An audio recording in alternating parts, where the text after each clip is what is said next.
No announcement, no countdown, no explanation, just one unexpected moment that turned fear into anticipation. Not the loud kind of fantastic, not the flashy, headline-grabbing kind either. This is the kind of moment that sneaks up on you, the kind that makes your chest feel tight before your mind even understands why. Because for a while now, everything felt fragile. For days, maybe weeks, the atmosphere around BTS wasn't celebratory. It was tense, unsettled.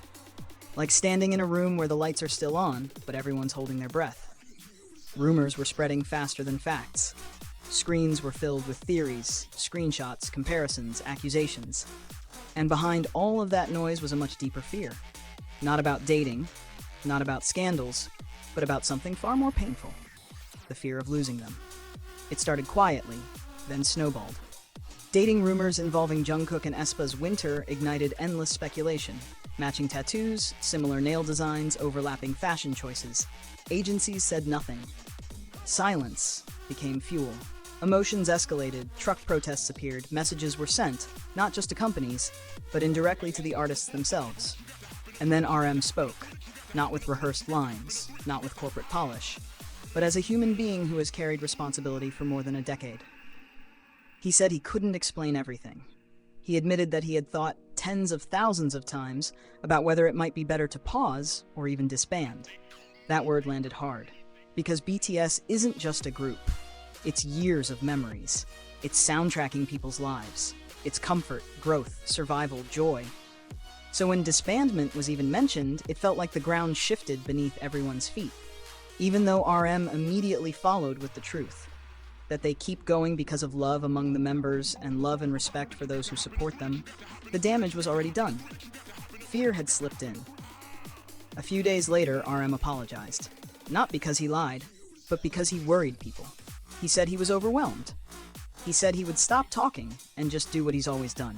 Make music, practice choreography together, think about what comes next, sleep well, and live. At the time, those words felt soft, almost fragile. And then, on December 12, those words turned into images. No warning, no build-up, just photos. A practice room, mirrors stretching wall to wall, casual clothes, relaxed postures, and there they were. RM, Jin, Joohook, Jimin, V Jungkook, all seven, together.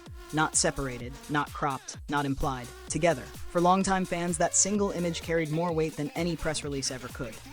Because practice rooms are where BTS begins, not stages, not red carpets.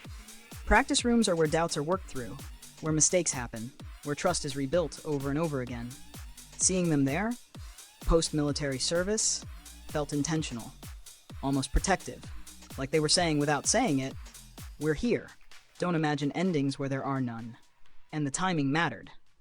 Because despite the emotional turbulence, despite the rumors, despite the anxiety, BTS quietly reminded everyone of something powerful. They are still the most talked about boy group. In December 2025, BTS ranked #1 in boy group brand reputation rankings.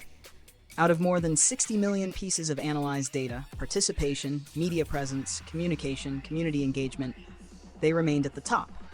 Yes, the index dipped compared to last month, but leadership didn't disappear. Relevance didn't fade. Connection didn't weaken. Even during a period when they weren't promoting as a full group, even while navigating military service transitions and public scrutiny, BTS remained the center of gravity in the industry. And that's where the story shifts from emotional to undeniable. Because BTS has already confirmed what comes next. A new album in the spring of next year. A large-scale world tour to follow. That means the practice room photos weren't nostalgic. They weren't symbolic only, they were practical. Preparatory. This wasn't a reunion for comfort, it was a reunion for work. 7 people choosing to come back into the same space, to align their timing again, to move as one again. And when you connect all the dots, the emotional honesty, the apology, the silence, the rumors, the rankings, the plans ahead, the picture becomes clearer. This wasn't BTS drifting apart, this was BTS weathering a storm. Quietly, together. No matter how loud the outside world gets, there is still a room where 7 people stand in front of mirrors and choose each other again. And if this is how they look before the comeback even officially begins, calm, united, grounded, then what they're building behind those doors might be stronger than anything they've done before. Sometimes the loudest reassurance isn't a promise. It's a photo. 7 reflections. 1 room. 1 direction. And that might be the most powerful statement BTS could have made right now.